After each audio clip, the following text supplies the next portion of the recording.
one of the biggest mistakes that I see taxpayers make is thinking that once they've set up an installment agreement, that they are on easy street with the IRS. Well, guys, an installment agreement can still be a little tricky. They can still default and terminate. Here are the top 5 reasons why an installment agreement with the IRS may terminate or be defaulted.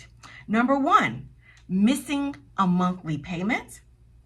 Number 2, owing a new tax balance for a new year after you've already set up an existing installment agreement for previous years. Number 3, the IRS is asking to review your financials to see if you still need a special type of payment plan, a reduced payment plan. And that's typically called a partial pay installment agreement. And if you don't give them those financials, they will recommend default of your agreement. And number 4, as I just said, failure to provide that new information to see if you still qualify for that special type of agreement. And number 5, a failed direct debit because maybe there were insufficient funds in your account, or it could be that your bank account information changed and you didn't notify the IRS. But guys, sometimes the fault isn't yours. Sometimes the fault is with the IRS.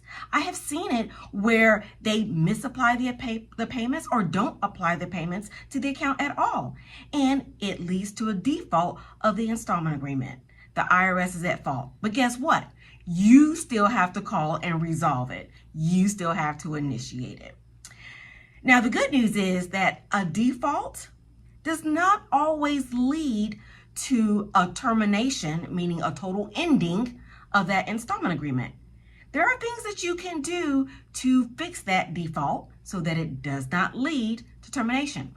And those things are catching up on those missed payments. Typically, the IRS will let you, maybe miss one payment. They'll let that slide. But when you start missing 2 or more, you're in trouble. So you're going to need to make up those missed payments before that installment agreement can get out of default status.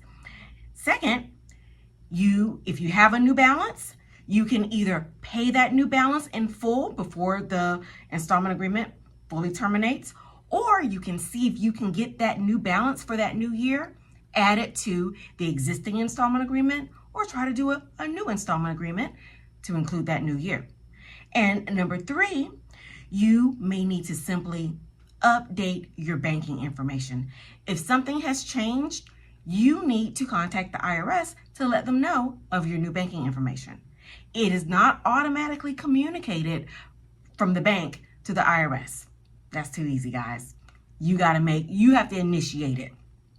And finally, number 4, you need to contact the IRS if you get a default letter. It's called a CP-523. You need to contact the IRS and either ask for a reinstatement or restructuring of your installment agreement if something has changed with your financials.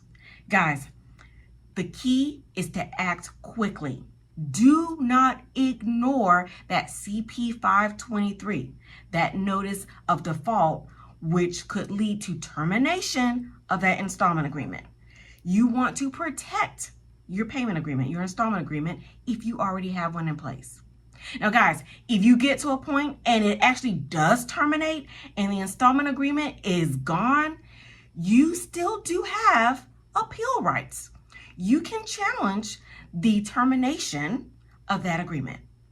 Now, if you want more information on what your options are for a defaulted installment agreement or a terminated installment agreement, just give me a call at 704-298-1040 and just ask for me, Aiysha.